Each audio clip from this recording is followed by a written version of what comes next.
എല്ലാവർക്കും മറ്റൊരു വീഡിയോയിലോട്ട് സ്വാഗതം. ഈ ഒരു വീഡിയോയിൽ നമ്മൾ നോക്കുന്നത് എഡിറ്റിംഗ് ഫോർ പ്രിൻറ്റിൻ്റെ രണ്ടാമത്തെ മൊഡ്യൂളാണ്. ആ മൊഡ്യൂളിൽ പഠിക്കാനുള്ള കാര്യങ്ങൾ എന്തൊക്കെയെന്നുള്ളതാണ് സ്ക്രീനിൽ കാണിച്ചിട്ടുള്ളത്. ഒന്ന്, news room of A news paper, അതായത് ഒരു ന്യൂസ് പേപ്പറിൻ്റെ ന്യൂസ് റൂമിൽ ആരൊക്കെ ആളുകളാണ് അല്ലെങ്കിൽ ഏതൊക്കെ ആളുകളാണ് ഉണ്ടാവുക, അവരെക്കുറിച്ച് അവരുടെ ഉത്തരവാദിത്തങ്ങളെക്കുറിച്ചാണ് പഠിക്കുന്നത്. അതാണ് organisational structure of desk, editor, managing editor, associate editor, deputy editor, news editor, assistant editor, chief sub editor, senior sub editor, പിന്നെ സബ് എഡിറ്റർ, പ്രൂഫ് റീഡർ, ഇവരൊക്കെ ആരാണ്, ഇവരുടെ ചുമതലകൾ എന്തൊക്കെയാണെന്നാണ് പഠിക്കുന്നത്.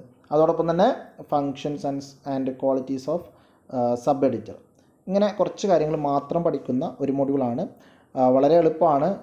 പിന്നെ ചെറിയ ചെറിയ വ്യത്യാസങ്ങൾ മാത്രമാണ് ഓരോ ആളുകളും തമ്മിലുള്ളത്. അവരെല്ലാവരും പെർഫോം ചെയ്യുന്ന ടാസ്ക് ഏകദേശം ഒരേപോലെ തന്നെയാണ്. എഡിറ്റേഴ്സും സബ് എഡിറ്റേഴ്സും ഒക്കെ പെർഫോം ചെയ്യുന്ന ടാസ്കൊക്കെ ഒരേപോലെ തന്നെയാണ്. പക്ഷേ ഉത്തരവാദിത്തം മുകളിലോട്ട് പോകുന്തോറും കൂടുന്നു എന്നുള്ളതാണ് നമ്മൾ മനസ്സിലാക്കേണ്ട ഒരു കാര്യം. അപ്പോൾ നമുക്ക് നേരെ മൊഡ്യൂളിലോട്ട് പോകാം. ആദ്യം ഓർഗനൈസേഷണൽ സ്ട്രക്ചർ ഓഫ് ന്യൂസ് പേപ്പറാണ്. ഒരു ന്യൂസ് പേപ്പർ ആകുമ്പോൾ പ്രധാനമായിട്ടും 3 ഡിപ്പാർട്ട്മെൻറ്റാണ് ഉണ്ടാവുക. അതിലൊന്ന് എഡിറ്റോറിയൽ ഡിപ്പാർട്ട്മെൻറ്റ്, രണ്ടാമത്തേത് ബിസിനസ് ഡിപ്പാർട്ട്മെൻറ്റ്, മൂന്നാമത്തേത് മെക്കാനിക്കൽ ഡിപ്പാർട്ട്മെൻറ്റ്. ഈ പേര് കേൾക്കുമ്പോൾ തന്നെ നമുക്കറിയാം ഒന്നാമത്തതിൻ്റെ ജോലി എന്ന് പറഞ്ഞു കഴിഞ്ഞാൽ എഡിറ്റോറിയൽ ഡിപ്പാർട്ട്മെൻറ്റാണ്. എഡിറ്റോറിയൽ ഡിപ്പാർട്ട്മെൻറ്റ് ജോലി എന്ന് പറഞ്ഞാൽ പത്രത്തിലുള്ള എല്ലാ കണ്ടൻറ്റുകളുടെയും ഉത്തരവാദിത്തം, പത്രത്തിൽ വരുന്ന എല്ലാ വാർത്തകൾ, ആർട്ടിക്കിൾസ്, അങ്ങനെ വരുന്ന കണ്ടൻറ് ഉണ്ടല്ലോ, അതിലുള്ള കണ്ടൻറ്റിൻ്റെ എല്ലാവിധ ഉത്തരവാദിത്വം ആർക്കാണ്? എഡിറ്റോറിയൽ ഡിപ്പാർട്ട്മെൻറ്റാണ്. അത് സെലക്ട് ചെയ്യുന്നതും അത് എഡിറ്റ് ചെയ്യുന്നതും അത് ഏത് വാർത്ത വേണമെന്ന് കൊടുക്കണമെന്ന് തീരുമാനിക്കുന്നതൊക്കെ എഡിറ്റോറിയൽ ഡിപ്പാർട്ട്മെൻറ്റാണ്. രണ്ടാമത്തത് ബിസിനസ് ബിസിനസ് ഡിപ്പാർട്ട്മെൻറ്റ് പ്രത്യേകത നമുക്കറിയാം. ബിസിനസ്സുമായി ബന്ധപ്പെട്ട ഒരു പത്രത്തിൻ്റെ കച്ചവടവുമായി ബന്ധപ്പെട്ട കാര്യങ്ങൾ, പത്രത്തിൻ്റെ സർക്കുലേഷൻ പരമാവധി വർദ്ധിപ്പിക്കുക, അതോടൊപ്പം തന്നെ കച്ചവടം എന്ന അർത്ഥത്തിൽ പത്രത്തെ വിജയിപ്പിക്കുക, പരമാവധി ആളുകളിലേക്ക് എത്തിക്കുക, പരമാവധി പരസ്യം പിടിക്കുക, അങ്ങനെയുള്ള കാര്യങ്ങളൊക്കെ ചെയ്യുന്നതാണ് ബിസിനസ് ഡിപ്പാർട്ട്മെൻറ്റ്. മൂന്നാമത്തതാണ് വളരെ ഇമ്പോർട്ടൻ്റ് ആയിട്ടുള്ള മറ്റൊരു ഡിപ്പാർട്ട്മെൻറ്റ്, മെക്കാനിക്കൽ ഡിപ്പാർട്ട്മെൻറ്റ്. അതായത് പത്രത്തിൻ്റെ അച്ചടി സംബന്ധമായിട്ട്, അതിൻ്റെ കമ്പ്യൂട്ടറുകളാവാം, അച്ചടിക്കുന്ന മെഷീൻസ് ആവാം, അല്ലെങ്കിൽ അതിൻ്റെ ഈ പത്രം പുറത്തിറങ്ങാൻ ആവശ്യമായിട്ടുള്ള സാങ്കേതിക സഹായം ചെയ്തു തരുന്ന ഡിപ്പാർട്ട്മെൻറ്റാണ് ആര്? Mechanical department. ഇതിലാണ് പബ്ലിഷിങ്ങും പ്രിൻറ്റിങ്ങും അതോടൊപ്പം തന്നെ ഡെസ്ക്ടോപ്പ് പബ്ലിഷിങ്ങും കാര്യങ്ങളൊക്കെ വരുന്നത് മെക്കാനിക്കൽ ഡിപ്പാർട്ട്മെൻറ്റാണ്. ഇതിൻ്റെയൊക്കെ മെയിൻ്റനൻസ്, ഇതിൻ്റെയൊക്കെ പർച്ചേസ്, ഇതിൻ്റെയൊക്കെ ക്വാളിറ്റി ചെക്കിങ് ഒക്കെ ചെയ്യുന്നവരാണ് മെക്കാനിക്കൽ ഡിപ്പാർട്ട്മെൻറ്റാണ്. അപ്പോൾ നമുക്ക് നേരെ ബാക്കിയുള്ള കാര്യങ്ങളൊക്കെ നോക്കാം. ഇനി എഡിറ്റോറിയൽ സെക്ഷൻ തന്നെ രണ്ടായിട്ട് തരംതിരിച്ചിട്ടുണ്ട്. ജസ്റ്റ് നോക്കൂ നിങ്ങൾ, സ്ട്രക്ചർ ഓഫ് എഡിറ്റോറിയൽ സെക്ഷനാണ്. അത് രണ്ടായിട്ട് തരംതിരിച്ചിട്ടുണ്ട്. അതിൽ റിപ്പോർട്ടിംഗ് സെക്ഷനുണ്ട്, എഡിറ്റിംഗ് സെക്ഷനുണ്ട്. ഇതിൽ ഗ്രൗണ്ടിൽ പണിയെടുക്കുന്ന ആളുകളാണ് ആര്? റിപ്പോർട്ടർമാർ. ഡെസ്കിൽ പണിയെടുക്കുന്ന ആളാണ് ആര്? എഡിറ്റിംഗ് സെക്ഷന്, എഡിറ്റർമാർ. ഡെസ്ക് എന്ന് പറഞ്ഞു കഴിഞ്ഞാൽ ന്യൂസ് പേപ്പർ സ്ഥാപനത്തിൽ ഉള്ള അല്ലെങ്കിൽ സ്ഥാപനത്തിലുള്ള എഡിറ്റിംഗ് കാര്യങ്ങളൊക്കെ ചെയ്യുന്ന ഇടത്തെയാണ് നമ്മൾ എന്ത് ചെയ്യുന്നത്? ഡെസ്ക് എന്ന് പറയുന്നത്. റിപ്പോർട്ടിംഗ് സെക്ഷൻ്റെ പ്രത്യേകത, അവർ ഗ്രൗണ്ടിൽ നിന്നിട്ട് എന്ത് ചെയ്യും? പണിയെടുക്കും. അതിൻ്റെ ഏറ്റവും താഴെ മുതൽ നമുക്ക് പഠിക്കാം. നിങ്ങളിപ്പോൾ ഒരു സ്ഥാപനത്തിൽ, ഒരു പത്രസ്ഥാപനത്തിൽ റിപ്പോർട്ടറായിട്ടാണ് നിങ്ങൾ ജോയിൻ ചെയ്യുന്നതെങ്കിൽ ആദ്യമായിട്ട് നിങ്ങൾക്ക് ലഭിക്കുന്ന പോസ്റ്റ് ട്രെയിനി റിപ്പോർട്ടേഴ്സ് ആയിരിക്കും. പിന്നീട് അതിൻ്റെ തൊട്ട് മുകളിലുള്ള പോസ്റ്റാണ് റിപ്പോർട്ടർ എന്ന് പറയുന്നത്. അതിൻ്റെ തൊട്ട് മുകളിൽ അല്ലെങ്കിൽ അതേ ലെവലിലുള്ള വേറൊരു പോസ്റ്റാണ് എന്ത്? Special correspondence. ഓരോന്ന് എന്താണെന്നുള്ളത് ഞാൻ പറഞ്ഞുതരാം. പിന്നീട് senior reporter, chief reporter, bureau chief. ഇത്രയും 6 പേരാണ് എന്ത് ചെയ്യുന്നത്? റിപ്പോർട്ടിംഗ് സെക്ഷനിൽ പ്രധാനമായിട്ടും വരുന്നത്. ഇനി എഡിറ്റിംഗ് സെക്ഷനിലോട്ട് പോയി കഴിഞ്ഞാൽ, എഡിറ്റിംഗ് സെക്ഷനിൽ ഏറ്റവും താഴെയുള്ള ആൾ, നിങ്ങളൊരു പത്രത്തിൽ എഡിറ്റിംഗ് സെക്ഷനിലോട്ടാണ് നിങ്ങളെ ജോലിക്ക് എടുക്കുന്നതെങ്കിൽ ആദ്യമായിട്ട് നിങ്ങൾക്ക് ലഭിക്കുന്ന പോസ്റ്റ് ട്രെയിനി സബ് എഡിറ്റർ എന്ന് പറയുന്ന പോസ്റ്റായിരിക്കും. എന്താണ്? ട്രെയിനി സബ് എഡിറ്റർ എന്ന് പറയുന്ന പോസ്റ്റായിരിക്കും. അതിന് തൊട്ട് മുകളിലുള്ള പോസ്റ്റ് സബ് എഡിറ്റർ. അതിൻ്റെ ഒപ്പമോ അല്ലെങ്കിൽ അതിൻ്റെ തൊട്ട് മുകളിലാണ് ഇത് സ്പെഷ്യൽ അല്ലെങ്കിൽ മാഗസിൻ എഡിറ്റർ എന്ന് പറയുന്ന പോസ്റ്റ്. അതിൻ്റെ തൊട്ട് മുകളിലാണ് സീനിയർ സബ് എഡിറ്റർ. പിന്നീട് ചീഫ് സബ് എഡിറ്റർ. അതിന് മുകളിലാണ് ന്യൂസ് എഡിറ്റർ എന്ന് പറയുന്നത്. അപ്പോൾ ഇത്രയും 6 ഘടകങ്ങൾ നിർബന്ധമായിട്ടും 2 സെക്ഷനിലും ആ ഹൈറാർക്കി അല്ലെങ്കിൽ ആ ഓർഡർ അനുസരിച്ച് എന്ത് ചെയ്യാം? നിങ്ങൾ പഠിക്കണം. ഓക്കെ. റിപ്പോർട്ടിംഗ് സെക്ഷനിൽ bureau chief, chief reporter, senior reporter, special correspondent, reporter, trainee reporter. ഇനി എഡിറ്റിംഗ് സെക്ഷനിലോട്ട് വന്നു കഴിഞ്ഞാൽ ആരൊക്കെയാണ്? News editor, chief sub editor, senior sub editors, special or magazine editor, sub editor, അതോടൊപ്പം തന്നെ ട്രെയിനി സബ് എഡിറ്റർ. ഇത്രയും കാര്യങ്ങളാണ് ഇതിൻ്റെ ഒരു സ്ട്രക്ചർ എന്ന രീതിയിൽ നമ്മൾ വരുന്നത്. അപ്പോൾ ഒന്നുകൂടി ഞാൻ പറയുകയാണ്, ഒരു പത്രത്തെ പ്രധാനമായിട്ടും 3 ഡിപ്പാർട്ട്മെൻറ്റായിട്ട് തരം തിരിച്ചിട്ടുണ്ട്. അതിലൊന്നാമത്തേത് എഡിറ്റോറിയൽ ഡിപ്പാർട്ട്മെൻറ്റാണ്. രണ്ടാമത്തേത് ഏതാണ്? രണ്ടാമത്തേത് ഞാൻ നേരത്തെ പറഞ്ഞു, ബിസിനസ് ഡിപ്പാർട്ട്മെൻറ്റാണ്. മൂന്നാമത്തേത് മെക്കാനിക്കൽ ഡിപ്പാർട്ട്മെൻറ്റാണ്. നമുക്ക് പ്രധാനമായിട്ട് പഠിക്കാനുള്ളത് എഡിറ്റോറിയൽ ഡിപ്പാർട്ട്മെൻറ്റിനെ കുറിച്ചാണ്. അതിനെക്കുറിച്ച് അറിഞ്ഞിരിക്കുക, പഠിക്കുക എന്നുള്ളതാണ് ഈ മൊഡ്യൂളിൻ്റെ പ്രധാനപ്പെട്ട ലക്ഷ്യം. അതുകൊണ്ട് തന്നെ റിപ്പോർട്ടിംഗ് സെക്ഷനെയും എഡിറ്റിംഗ് സെക്ഷനെയും നമ്മൾ എന്ത് ചെയ്യുന്നു?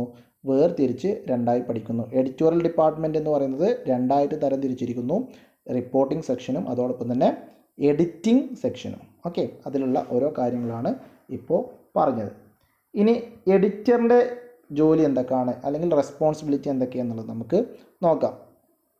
ഒരു പത്രത്തെ സംബന്ധിച്ചിടത്തോളം അതിൻ്റെ ഏറ്റവും ടോപ്പ് ലെവലുള്ള ആളാണ് ആര്? എഡിറ്റർ. ചില പത്രത്തിൽ ചീഫ് എഡിറ്റർ എന്നൊക്കെ പറയും. ഓക്കെ, അത് തന്നെയാണ് എഡിറ്റർ.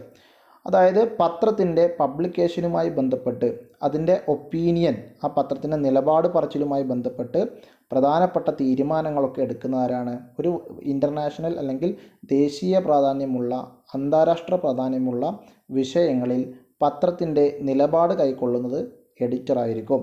അതോടൊപ്പം തന്നെ എഡിറ്റോറിയൽ ഡിപ്പാർട്ട്മെൻറ്റിനെയും എഡിറ്റിംഗ് ഡിപ്പാർട്ട്മെൻറ്റിനെയും റിപ്പോർട്ടിംഗ് ഡിപ്പാർട്ട്മെൻറ്റിനെയും ഏകോപിപ്പിക്കുന്നത് ആരാണ്? എഡിറ്ററാണ്. ഈ എഡിറ്ററാണ് നിയമത്തിന് മുമ്പിൽ ഉത്തരം പറയേണ്ട ആൾ. ഈ അച്ചടിക്കുന്ന പത്രം എന്തെങ്കിലും കുറ്റകരമായിട്ട് പറയുകയോ അച്ചടിക്കുകയോ അല്ലെങ്കിൽ വേണ്ടാത്ത ആരെങ്കിലും അപകീർത്തിപ്പെടുത്തുന്ന തരത്തിലുള്ള എന്തെങ്കിലും അച്ചടിയോ കാര്യങ്ങളോ പത്രത്തിൽ പ്രത്യക്ഷപ്പെട്ട് കഴിഞ്ഞാൽ അതിന് ഉത്തരം പറയേണ്ട വ്യക്തി എന്ന് പറയുന്നത് ആരാണ്? എഡിറ്ററാണ് അതിന് ഉത്തരം പറയേണ്ടത്. അതുകൊണ്ട് തന്നെ അദ്ദേഹത്തിൻ്റെ പേര് എല്ലാ പത്രത്തിലും നിർബന്ധമായിട്ടും എന്ത് ചെയ്യാറുണ്ട്? അച്ചടിച്ച് വരാറുണ്ട്. ഓരോ പത്രത്തിൻ്റെയും എഡിറ്റർ ആരാണെന്നുള്ളത് ക്ലിയർ ആയിട്ട് ആ പത്രത്തിൽ അച്ചടിച്ച് വരാറുണ്ട്, എല്ലാ ദിവസവും വരാറുണ്ട്. അതുകൊണ്ട് തന്നെ ആ പത്രം ഒരു നിയമം തെറ്റിക്കുകയാണെങ്കിൽ അതിന് റെസ്പോൺസിബിലിറ്റി എന്ന് പറയുന്നത് എഡിറ്റർക്കായിരിക്കും. ഓക്കെ, ഇനി മാനേജിങ് എഡിറ്ററാണ്. മാനേജിങ് എഡിറ്റർ എന്ന് പറഞ്ഞു കഴിഞ്ഞാൽ അദ്ദേഹത്തിൻ്റെ ജോലി അല്ലെങ്കിൽ മാനേജിങ് എഡിറ്ററിൻ്റെ പണി എന്ന് പറയുന്നത് മാഗസീൻസ്, പീരിയോഡിക്കൽസ് അങ്ങനെയുള്ള കാര്യങ്ങളൊക്കെ പബ്ലിഷ് ചെയ്യുക, അതിൻ്റെ എഡിറ്റോറിയൽ ആക്ടിവിറ്റീസൊക്കെ മാനേജ് ചെയ്യുക എന്നുള്ളതാണ് ആരുടെ പണി?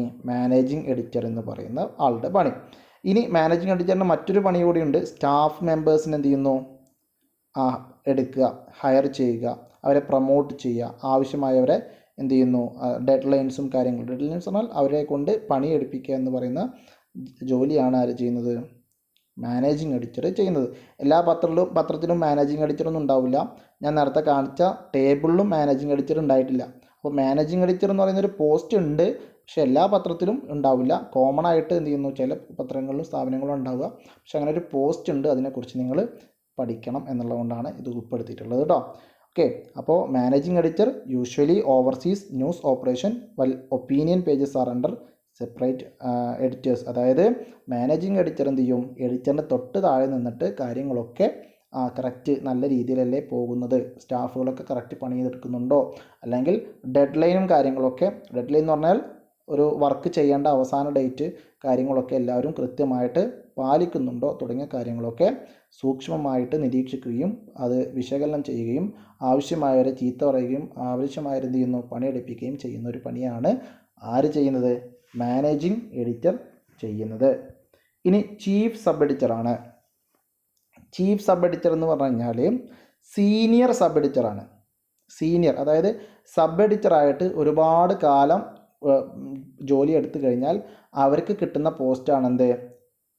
ചീഫ് സബ് എഡിറ്റർ അല്ലെങ്കിൽ സീനിയർ സബ് എഡിറ്റർ എന്ന് പറഞ്ഞു കഴിഞ്ഞാൽ അവരാണ് എഡിറ്റോറിയൽ സെക്ഷനിലെ അല്ലെങ്കിൽ ന്യൂസ് ഡെസ്കിലെ ഹെഡ് എന്ന് പറയുന്നത് അവരാണ്. ന്യൂസ് ഡെസ്ക് അതായത് എഡിറ്റിംഗ് സെക്ഷനും കാര്യങ്ങളൊക്കെ ചെയ്യുന്ന ആ ഒരു സെക്ഷനിലെ ഹെഡ് എന്ന് പറയുന്നത് ചീഫ് സബ് എഡിറ്ററാണ്. അവരുടെ ഒരു പ്രധാനപ്പെട്ട ജോലി എന്ന് പറഞ്ഞു കഴിഞ്ഞാൽ അവർക്ക് കിട്ടുന്ന വാർത്തകൾ, റിപ്പോർട്ടർമാർ അയച്ചു തരുന്ന വാർത്തകൾ എല്ലാ സബ് എഡിറ്റർമാർക്കും ഇവരുടെ കീഴിലുള്ള എല്ലാ സബ് എഡിറ്റർമാർക്കും വീതിച്ചു കൊടുത്തു എന്ന് ഉറപ്പുവരുത്തുക. ഫോർ എക്സാമ്പിൾ, ഇപ്പോൾ ഇൻ്റർനാഷണൽ ചെയ്യുന്ന ആൾക്ക് ഇൻ്റർനാഷണൽ വാർത്തകൾ കിട്ടി എന്ന് ഉറപ്പ് വരുത്തുക.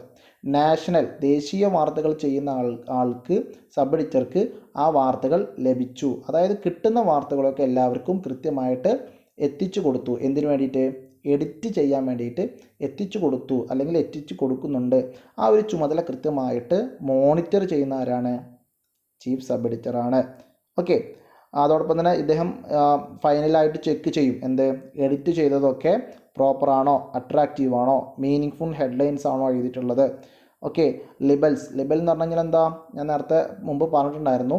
അതായത് അപകീർത്തി കേസുമായി ബന്ധപ്പെട്ടൊന്നും പത്രത്തിന് കേസ് വരാൻ സാധ്യതയില്ല. ആ രീതിയിലൊക്കെ എന്ത് ചെയ്യണം? നമുക്ക് കിട്ടുന്ന വാർത്തകളെ മാറ്റിയെടുക്കണം. അതൊക്കെ മേൽനോട്ടം വഹിക്കുന്ന ഒരു ജോലിയാണ് ചീഫ് സബ് എഡിറ്റർ ചെയ്യുന്നത്. ഓക്കെ. ഇദ്ദേഹമാണ് പിന്നീട് പ്രിൻറ്റിങ്ങിനായിട്ട് എന്ത് ചെയ്യുന്നത്? പത്രങ്ങൾ കൈമാറുന്നത്. Edited copies are handed over to the printing section before the cut off time. അതായത് കൃത്യമായിട്ട് പ്രിൻറ്റിംഗ് സെക്ഷനിലോട്ട് ആ ഒരു പത്രത്തിനെ അല്ലെങ്കിൽ എഡിറ്റ് ചെയ്തതിനു ശേഷം എത്തിച്ചു കൊടുക്കുന്ന ഉത്തരവാദിത്തമൊക്കെ ചീഫ് സബ് എഡിറ്റർക്കാണ്. ഇനി സബ് എഡിറ്റർ അല്ലെങ്കിൽ കോപ്പി എഡിറ്റർ, ഇദ്ദേഹത്തെ നമ്മൾ unsung hero of the newspaper എന്ന് പറയും. Unsung hero of the newspaper എന്നാണ് പറയുന്നത്. അതായത് പാടിപ്പുകഴ്ത്താത്ത ഹീറോ. ആ രീതിയിൽ എന്ത് ചെയ്യും? ആരെ പറയുന്നുണ്ട്? സബ് എഡിറ്ററിനെ പറയാറുണ്ട്. കാരണം എന്താ ചോദിച്ചു കഴിഞ്ഞാൽ, ഒരു പത്രത്തെ സംബന്ധിച്ചിടത്തോളം ഒരു റിപ്പോർട്ടർ ഒരു വാർത്ത ആ പത്രത്തിൻ്റെ ഡെസ്കിലേക്ക് അയച്ചു കഴിഞ്ഞാൽ റിപ്പോർട്ടർ എങ്ങനെ എഴുതിയാലും അതിലൊരുപാട് മിസ്റ്റേക്കും അതിലൊരുപാട് തെറ്റുകളും കാര്യങ്ങളൊക്കെ ഉണ്ടാവും അല്ലേ? പിന്നെ പത്രം ഉദ്ദേശിക്കുന്ന രീതിയിലായിരിക്കില്ല ആ ഒരു വാർത്തയുടെ ഘടന. അപ്പോൾ വാർത്തയെ ആളുകൾക്ക് വായിക്കാൻ പറ്റുന്ന രീതിയിലാക്കുകയും അതോടൊപ്പം തന്നെ അതിൽ നിന്നുള്ള തെറ്റുകളൊക്കെ തിരുത്തുകയും ആളുകൾക്ക് ഇഷ്ടമുള്ള രീതിയിലുള്ള ഹെഡ്ലൈൻസ് അതിന് കൊടുക്കുകയും ഒരു വാർത്താ പ്രാധാന്യമുള്ള ഒരു എഴുത്താക്കിയതിനെ മാറ്റുകയും ചെയ്യുന്നത് ആരാണ്? സബ് എഡിറ്ററാണ്. അപ്പോൾ സബ് എഡിറ്ററാണ് പ്രധാനപ്പെട്ട് ആ ഒരു വാർത്തയെ ഒരു വാർത്തയാക്കി മാറ്റുന്ന, അതായത് റിപ്പോർട്ടേഴ്സ് അയച്ചു തരുന്ന വാർത്തയെ കൃത്യമായിട്ട് ആളുകളുടെ മുമ്പിൽ അയച്ചു തരുന്ന അല്ലെങ്കിൽ അവതരിപ്പിക്കുന്നത് ആരാണ്? സബ് എഡിറ്ററാണ്. റിപ്പോർട്ടർ ചെയ്യുന്ന പണി എന്ന് പറഞ്ഞു കഴിഞ്ഞാൽ വിഭവങ്ങളൊക്കെ അയച്ചു കൊടുക്കുക, അതായത് വിവരങ്ങളൊക്കെ അയച്ചു കൊടുക്കുക എന്നുള്ളതാണ് റിപ്പോർട്ടർ ചെയ്യുന്നത്. അതിനൊരു വാർത്തയാക്കി എഴുതി കറക്റ്റ് ഒരു ഫോമിലാക്കുന്നത് ആരാണ്? സബ് എഡിറ്ററാണ്. അതുകൊണ്ടാണ് അദ്ദേഹത്തെ unsung hero of the newspaper അല്ലെങ്കിൽ midwife to the story എന്ന പേരിലൊക്കെ അറിയപ്പെടുന്നത് ആരാണ്? സബ് എഡിറ്ററാണ്. ഇദ്ദേഹത്തിൻ്റെ ഒരു പ്രത്യേകത എന്ന് പറഞ്ഞാൽ എപ്പോഴും ഒരു അനലിറ്റിക്കൽ അപ്രോച്ച് ആയിരിക്കും, ക്വിക്ക് മൈൻഡ്നെസ് ആയിരിക്കും. പെട്ടെന്നൊരു വാർത്ത അല്ലെങ്കിൽ കണ്ടു കഴിഞ്ഞാൽ ഏത് ആംഗിളിലാണ് അത് റിപ്പോർട്ട് ചെയ്യേണ്ടത്, എങ്ങനെയാണ് അത് കൊടുക്കേണ്ടത് എന്ന കാര്യത്തിലൊക്കെ ഇദ്ദേഹത്തിന് കൃത്യമായിട്ടൊരു ധാരണ ഉണ്ടായിരിക്കും. അതോടൊപ്പം തന്നെ കൃത്യമായിട്ട് പക്വമായിട്ടുള്ള ഹെഡ്ലൈൻസ് ഏതാണോ അവിടെ ആവശ്യമുള്ള ഹെഡ്ലൈൻസ് അത് കൃത്യമായിട്ട് കൊടുക്കുകയും അതോടൊപ്പം തന്നെ പിന്നെ നമുക്ക് തന്നിട്ടുള്ള സ്പേസിലേക്ക് വാർത്തയെ ചുരുക്കുകയും ഒക്കെ ചെയ്യുന്നത് ആരാണ്? ഇപ്പോൾ വലിയൊരു വാർത്ത ചിലപ്പോൾ റിപ്പോർട്ടർ അയച്ചൊന്നുണ്ടാവും, പക്ഷെ അത് കൊടുക്കാനുള്ള സ്പേസ് നമുക്ക് ഉണ്ടാവില്ല.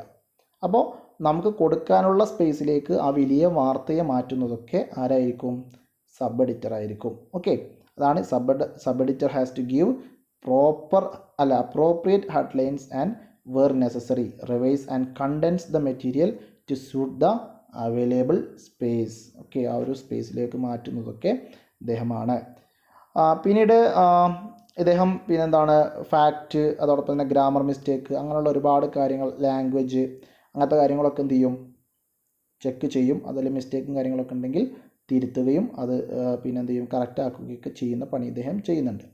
ഇനി ചീഫ് ഫോട്ടോഗ്രാഫർ എന്ന് പറയുന്നൊരു പോസ്റ്റ് ഉണ്ട്. ഇത് ഞാൻ നേരത്തെ കൊടുത്ത ടേബിളിൽ ഇല്ലാത്തതാണ്. ചീഫ് ഫോട്ടോഗ്രാഫറിൻ്റെ ഒരു പ്രത്യേകത, ഇദ്ദേഹം പിന്നെ ഒരു വിഷ്വൽ റിപ്പോർട്ടർ ആയിരിക്കും.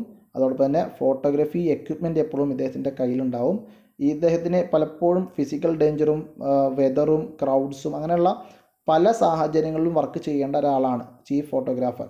ഇദ്ദേഹത്തിൻ്റെ ഒരു പ്രത്യേകത എന്ന് പറഞ്ഞാൽ പിന്നെ എപ്പോഴും ഒരു ക്രിയേറ്റീവ് പേഴ്സൺ ആയിരിക്കും. അതോടൊപ്പം തന്നെ എന്തും വാർത്തയാക്കാനുള്ള അല്ലെങ്കിൽ വാർത്താ ഇമേജസ് എന്താവും എന്ന് തീരുമാനിക്കാനുള്ള ഒരു കഴിവുള്ള ഒരാളായിരിക്കും.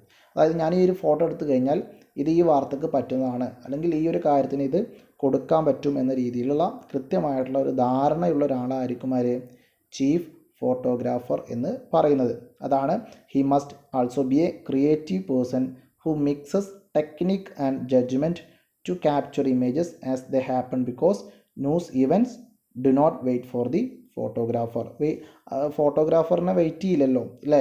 ഒരു ഇമേജ് അല്ലെങ്കിൽ ഒരു സാഹചര്യം അല്ലെങ്കിൽ ഒരു സന്ദർഭം എന്ന് പറയുന്നത് ആരെയും വെയിറ്റ് ചെയ്യില്ല. അപ്പോൾ കൃത്യമായിട്ടും ആ ഒരു സന്ദർഭത്തെ ആ ഒരു സാഹചര്യത്തെ ഐഡൻറ്റിഫൈ ചെയ്തുകൊണ്ട് തന്നെ കൃത്യമായിട്ട് ആ ഒരു ഫോട്ടോ എടുക്കുക എന്നുള്ള ഒരു ജോലി എന്ത് ചെയ്യണം?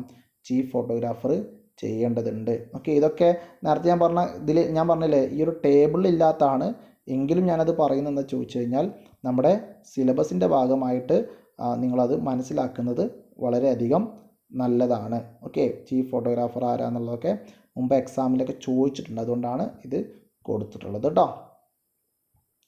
ഇനി റിപ്പോർട്ടർ, കറസ്പോണ്ടൻസ്.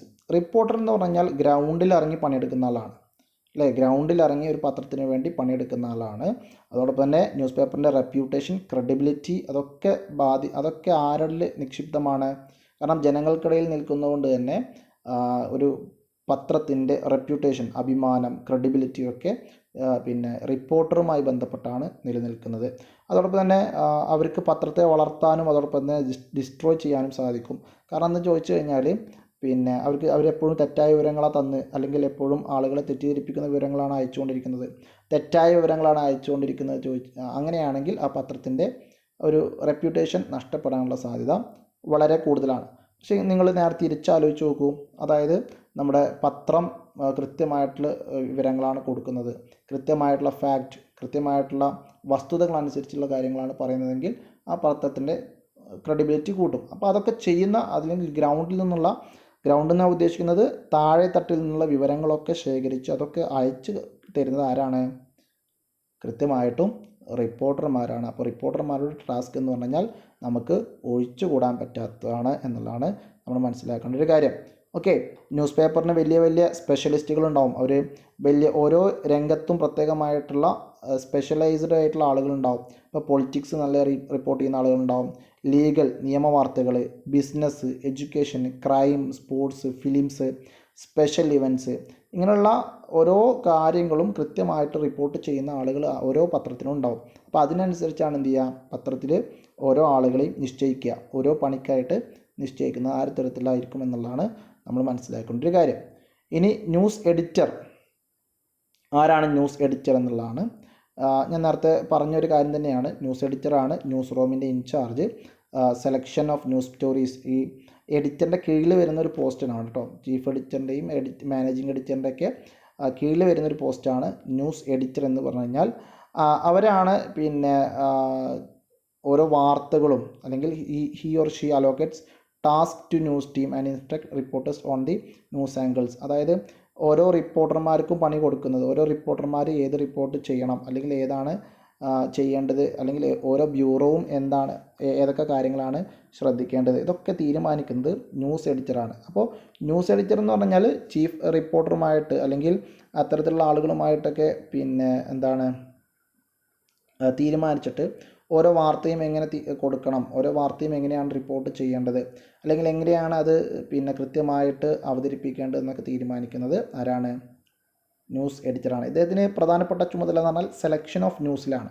ഓരോ വാർത്തകളും ഏതാണ് സെലക്ട് ചെയ്യേണ്ടത്, ഏത് വാർത്തകൾ എങ്ങനെയാണ് കൊടുക്കേണ്ടത്, ഇതാണ് ഇദ്ദേഹത്തിൻ്റെ പ്രധാനപ്പെട്ട ചുമതല. ഇദ്ദേഹത്തിൻ്റെ ഒരു പവർ, ഏറ്റവും വലിയ പവർ എന്ന് പറഞ്ഞാൽ ഒരു പിന്നെ പ്രിൻറ്റിങ് നടന്നുകൊണ്ടിരിക്കുന്ന സമയത്ത്, ഇപ്പോൾ പത്രം അച്ചടിച്ചുകൊണ്ടിരിക്കുന്ന സമയത്താണെങ്കിൽ അത് നിർത്തിവെക്കാനുള്ള ആജ്ഞ കൊടുക്കാനുള്ള അല്ലെങ്കിൽ അത് നിർത്തിവെക്കാനുള്ള ഓർഡർ കൊടുക്കാനുള്ള ഒരു പവർ ആർക്കുണ്ട്? ന്യൂസ് എഡിറ്റർക്കുണ്ട്. എന്തിനു വേണ്ടിയിട്ട്? ഇതിനേക്കാൾ പ്രധാനപ്പെട്ടൊരു വാർത്ത അതിലേക്ക് ചേർക്കാൻ വേണ്ടി, അച്ചടിച്ചുകൊണ്ടിരിക്കുന്ന പത്രത്തിലേക്ക് കൂടുതൽ പ്രധാനപ്പെട്ട വാർത്തകളൊക്കെ വന്നു കഴിഞ്ഞാൽ ആ അച്ചടി നിർത്തിവെക്കാനുള്ള അവകാശം ആർക്കാണ്? ന്യൂസ് എഡിറ്റർക്കാണ്. ഓക്കെ, അപ്പോൾ പിന്നെ എപ്പോഴും ഇദ്ദേഹം എന്ത് ചെയ്യാറുണ്ട്? പത്രത്തിലൂടെ കടന്നു പോകാറുണ്ട്. ഓരോ പിന്നെ വാർത്തകളും ഇദ്ദേഹം വായിച്ചു നോക്കും. അതോടൊപ്പം തന്നെ ഇദ്ദേഹം പല പിന്നെ രാത്രി വർക്ക് ചെയ്യാനും ലേറ്റ് നൈറ്റിൽ വർക്ക് ചെയ്യാനും അതോടൊപ്പം തന്നെ പ്രഷർ, സ്ട്രെസ്സ്, അതോടൊപ്പം തന്നെ അങ്ങനെയുള്ള കാര്യങ്ങളൊക്കെ സഹിക്കാൻ അല്ലെങ്കിൽ അത്തരത്തിലുള്ള കാര്യങ്ങളിലൂടെയൊക്കെ കടന്നു പോകാൻ പ്രാപ്തമായിട്ടുള്ള അല്ലെങ്കിൽ ശേഷിയുള്ള ഒരാളായിരിക്കും ആര്? ന്യൂസ് എഡിറ്റർ എന്ന് പറയുന്നത്. ഓക്കെ. ഇനി പ്രൂഫ് റീഡറാണ്. പ്രൂഫ് റീഡർ എന്ന് പറഞ്ഞു കഴിഞ്ഞാൽ ഓരോ പത്രത്തിലും മുമ്പുണ്ടായിരുന്ന പോസ്റ്റുകളാണ്. ഇപ്പോൾ പ്രൂഫ് റീഡർ എന്ന് പറയുന്ന പോസ്റ്റ് എല്ലാ പത്രത്തിൽ നിന്നും എടുത്തു പോയിട്ടുണ്ട്. ഇന്ന് ആർട്ടിഫിഷ്യൽ ഇൻ്റലിജൻസും അതോടൊപ്പം തന്നെ ഓട്ടോമാറ്റിക്കൽ കറക്ഷനൊക്കെ വന്നതോട് കൂടിയിട്ട് പ്രൂഫ് റീഡർ എന്ന് പറയുന്ന ഒരു പോസ്റ്റ് ഇല്ല. ഇദ്ദേഹത്തിൻ്റെ പ്രധാനപ്പെട്ട പണി നമ്മൾ ടൈപ്പ് ചെയ്ത വാർത്തകളൊക്കെ എന്തെങ്കിലും തെറ്റുണ്ടോ നോക്കുക, അത് മാനുവലി ഇരുന്ന് വായിച്ച് നോക്കുക, അതിലെന്തെങ്കിലും തെറ്റുകൾ എന്തെങ്കിലും തിരുത്തുക, അതിങ്ങനെ നിരന്തരം വായിച്ച് വീണ്ടും ഉറക്കെ വായിച്ച് തെറ്റുകളുണ്ടെങ്കിൽ തിരുത്തുക എന്ന് പറയുന്ന പണിയാണ് ആര് ചെയ്തിരുന്നത്? പ്രൂഫ് റീഡ് ചെയ്തിരുന്നത്. സ്പെല്ലിങ്, ഗ്രാമർ, പങ്ക്ച്വേഷൻ, സിൻടാക്സ്, അതായത് വാക്യഘടന. സിൻടാക്സ് എന്ന് പറഞ്ഞാൽ വാക്യഘടന. അതോടൊപ്പം തന്നെ ലാംഗ്വേജ്, സ്റ്റൈല്, പിന്നെ ആളുകൾക്ക് വായിക്കാൻ പറ്റുന്ന രീതിയിലാണോ, അങ്ങനെയുള്ള കാര്യങ്ങളൊക്കെ ചെക്ക് ചെയ്തിരുന്ന ഒരാളാണ് ആര്? പ്രൂഫ് റീഡർ എന്ന് പറയുന്നത്. പക്ഷേ ഇന്ന് അങ്ങനെ ഒരു പോസ്റ്റ് ഇല്ല. ഓക്കെ, പോസ്റ്റ് ഇല്ല എന്ന് പറഞ്ഞാൽ അത് ആർട്ടിഫിഷ്യൽ ഇൻ്റലിജൻസ് ഒക്കെ വന്നതോട് കൂടിയിട്ട് അങ്ങനെയുള്ള ജോലികളും കാര്യങ്ങളൊക്കെ ആളുകളിൽ നിന്ന് പോയി എന്നുള്ളതാണ്. ഓക്കെ. ഇനി ന്യൂസ് എഡിറ്ററിൻ്റെ റെസ്പോൺസിബിലിറ്റി എന്താണ് എന്നുള്ളതാണ് നമ്മൾ നോക്കുന്നത്. ന്യൂസ് എഡിറ്ററിൻ്റെ റെസ്പോൺസിബിലിറ്റി എന്താണെന്നുള്ളതാണ്. കാരണം അത് സിലബസിൻ്റെ ഭാഗമായിട്ട് പഠിക്കാനുള്ളതാണ്. അപ്പോൾ നോക്കാം. ഒന്നാമത്തെ റെസ്പോൺസിബിലിറ്റി എന്ന് പറഞ്ഞാൽ overseeing the news content of each edition.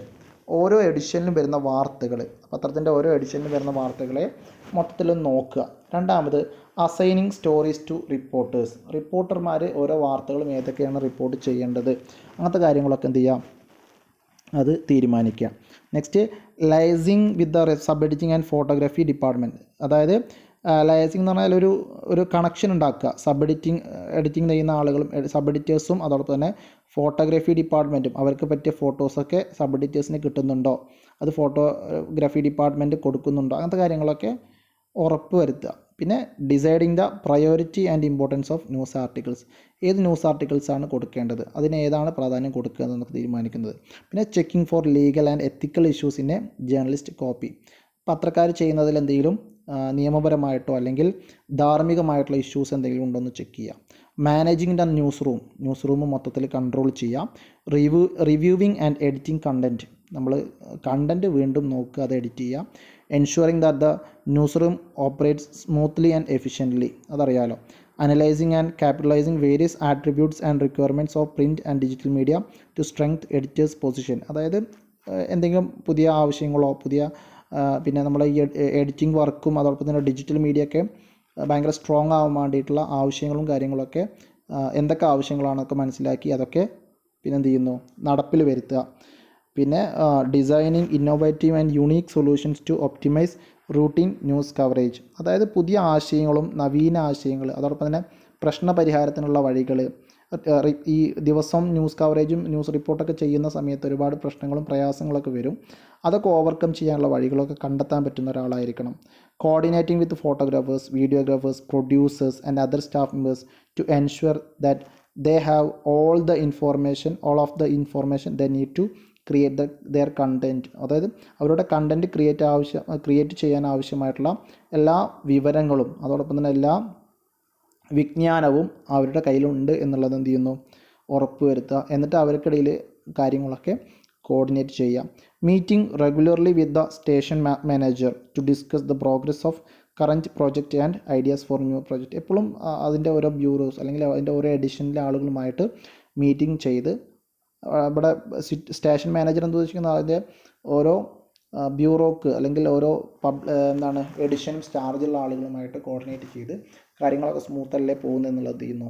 പുതിയ പ്രൊജക്റ്റുകളെ സംബന്ധിച്ചോ അല്ലെങ്കിൽ പുതിയ നവീന ആശയങ്ങളെ സംബന്ധിച്ചും ഇപ്പോൾ നടന്നുകൊണ്ടിരിക്കുന്ന കാര്യങ്ങളെക്കുറിച്ചൊക്കെ എന്ത് ചെയ്യുന്നു, നിരന്തരം ചർച്ച ചെയ്യുക എന്നുള്ളതൊക്കെയാണ്.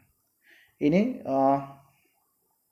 Qualities of A sub എഡിറ്ററാണ്. അതിൽ ഒന്നാമത്തെ ന്യൂ സെൻസ് അല്ലെ, ഒരു വാർത്തയോട് ഒരു ജിജ്ഞാസ, വാർത്തയിനോടുള്ള ഒരു ത്വര ഉണ്ടായിരിക്കണം. ക്ലാരിറ്റി, പറയുന്ന കാര്യങ്ങളൊക്കെ കൃത്യമായിരിക്കണം. അലേർട്ട്നെസ് എന്നാൽ എപ്പോഴും ജാഗരൂകരായിരിക്കണം. അത് ഓരോന്ന് കാണുന്ന സമയത്ത് അതിൽ വാർത്താ പ്രാധാന്യം ഉണ്ടോ ഇല്ലേ എന്നുള്ളത് കൃത്യമായിട്ട് തിരിച്ചറിയണം. സ്പീഡ്, കാര്യങ്ങളൊക്കെ പെട്ടെന്ന് എഴുതാനും പെട്ടെന്ന് മനസ്സിലാക്കാനും പെട്ടെന്ന് ഇതാക്കാനും ഒരു വാർത്തയാക്കാനും പറ്റണം. ക്യൂരിയോസിറ്റി, ജിജ്ഞാസ ഉണ്ടായിരിക്കണം. ബൈഫോക്കൽ മൈൻഡ്, ഒരു കാര്യം കണ്ടു കഴിഞ്ഞാൽ രണ്ട് രീതിയിൽ എന്ത് ചെയ്യണം, അതിനെ കാണാൻ പറ്റണം. സ്കെപ്റ്റിസിസം അല്ലേ, സ്കെപ്റ്റിസിസം എന്ന് പറഞ്ഞാൽ എന്ത് കാര്യം കണ്ടാലും ഒരു സംശയരൂപേണ നോക്കണം. അതായത് സത്യമാണോ അങ്ങനെയുള്ള കാര്യങ്ങളൊക്കെ എപ്പോഴും വെരിഫൈ ചെയ്തുകൊണ്ടിരിക്കണം. ഒബ്ജക്റ്റിവിറ്റി, വസ്തുനിഷ്ഠമായിട്ട് കാര്യങ്ങൾ പറയണം. ആക്യുറസി, കൃത്യമായിരിക്കണം. പങ്ക്ച്വാലിറ്റി, സമയത്തിന് കാര്യങ്ങൾ സബ്മിറ്റ് ചെയ്യണം, സമയത്തിന് കാര്യങ്ങൾ ചെയ്യണം. വാസ്റ്റ് നോളേജ്, ഒരുപാട് കാര്യങ്ങളെക്കുറിച്ച് വിവരം വേണം. ക്രെഡിബിലിറ്റി, വിശ്വാസയോഗ്യമാവണം. ഇമാജിനേഷൻ, അതായത് ഒരു എന്താണ് ചിന്തിക്കാനും അതോടൊപ്പം തന്നെ കൂടുതൽ അതിനെക്കുറിച്ച് ആലോചിക്കാനുള്ള ഒരു കഴിവുള്ള ആളായിരിക്കണം. ടാക്റ്റ്ഫുൾനെസ്, കൃത്യമായിട്ടും കാര്യങ്ങളൊക്കെ ഇങ്ങനെ അവതരിപ്പിക്കണം. ടാക്റ്റ്ഫുള്ളി, അല്ലെ, കൃത്യതയോടുകൂടി അവതരിപ്പിക്കണം. Self discipline, fearlessness and frankness, ഇതൊക്കെ ആണ് അതിൻ്റെ ക്വാളിറ്റി ആയിട്ട് നമ്മൾ പറയുന്നത്. Okay, function of qualities of sub editor നിങ്ങൾക്ക് പറയുന്നത്. ഇനി നിങ്ങൾക്ക് സംശയം ഉണ്ടാവും, പിന്നെ ഇതിൽ ഓരോ ആളുകളുടെയും ഉത്തരവാദിത്വം പറഞ്ഞിട്ടില്ലല്ലോ എന്നുള്ള സംശയം ഉണ്ടാവും. ഞാൻ പെട്ടെന്ന് പറഞ്ഞു പോകാം. ഇതിൽ ബ്യൂറോ ചീഫാണ്, റിപ്പോർട്ടിംഗ് സെക്ഷനിൽ ബ്യൂറോ ചീഫാണ്. ഒരു ബ്യൂറോ, അതായത് ഇപ്പോൾ മലയാള മനോരമയ്ക്ക് ഓരോ ജില്ലയിലും 14 ജില്ല ഉണ്ടെങ്കിൽ 14 ജില്ലയിൽ ഓരോ ബ്യൂറോ ഉണ്ടാവും.